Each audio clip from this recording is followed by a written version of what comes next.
karena prioritas di Jazirah Arab ya, Hijaz misalnya dengan padang pasir yang sangat panas, maka diprioritaskan perjalanannya malam hari. Kalau siang hari beristirahat karena akan meletihkan ya kalau ketika perjalanannya pada siang hari.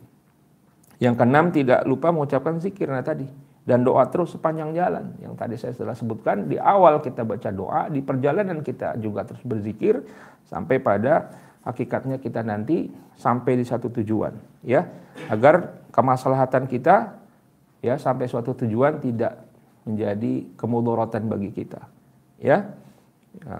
Lalu siapkan segala hal ya, tadi sudah kita bahas hal-hal yang bersifat fisik, persiapan fisik ya untuk kebutuhan badan maupun perjalanan kendaraan itu disiapkan. Dan ini penting bagi kita untuk hadirnya kita dalam rangka suksesnya sebuah safar ya, agar kita tidak mendapatkan hal-hal buruk yang memang belum ditakdirkan ya, kecuali memang sudah ditakdirkan apapun ya, karena takdirnya ya. Kadang-kadang banyak ungkapan misalnya si fulan ya itu kecelakaan misalnya, nauzubillah summa nauzubillah, padahal dia sudah sholat, padahal dia sholat keluar rumah sudah baca doa. Lah ini beda, takdir ya, sudah qadarullahnya memang Allah mau ambil, tapi apa yang terjadi ketika kita melangkah dengan doa ya, melangkah dengan zikir ya, dalam perjalanan kita mendapatkan kecelakaan, maka terhitung syahid. Maka terhitung syahid dalam perjalanan itu.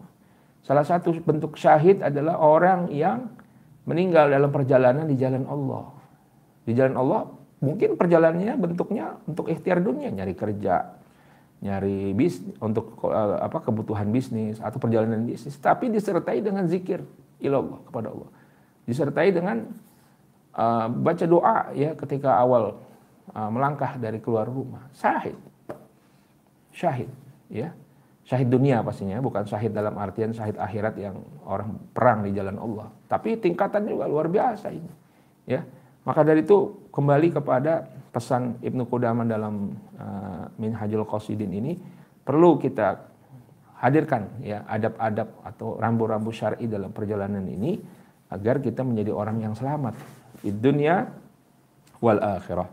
Nah, untuk itu juga perlu dihadirkan ya, kita juga harus tahu perubahan-perubahan baru ya pada safar, misalnya tentang kiblat ya, tentang kiblat ya, misalnya kita menuju Surabaya, Jakarta, Surabaya, menuju kiblat. Kalau kita ke timur, kiblat kita ada di mana? Ada di barat. Jadi ketika kita naik pesawat atau naik naik kereta atau sebagainya, kita tahu kiblatnya di mana. Nah, ketika kita bisa menjalankan sholat dalam kendaraan tersebut, sholatlah dengan ikhtiar kiblat yang ada. Jadi jangan sampai hanya nyiapkan perbekalan tapi nggak nyiapin keperbekalan hanya untuk menghadap Allah, juga penting kita siapkan ya. Menghadirkan di mana kiblatnya, di mana hal-hal yang sifatnya untuk bersucinya ya, persiapan-persiapan untuk kita sholat. Nah, ini disiapkan ya, sajadahnya ya, tempatnya dan sebagainya. Dan untuk itu dari hal-hal demikian ya perlu kita perhatikan waktu-waktunya. Misalnya di sebuah tempat waktu zuhurnya jam berapa, berbeda dengan waktu zuhur di tempat kita. Misalnya di Jakarta sekarang waktu zuhur jam 12:02 misalnya. Nah, waktu Surabaya jam berapa? Nah, ini perlu kita update agar kita zuhur sholat tidak kekurangan waktu atau belum waktunya atau bahkan terlambat. Nah, itu ya yang bisa kami sampaikan dalam rangka adab-adab atau rambu-rambu syar'i dalam perjalanan.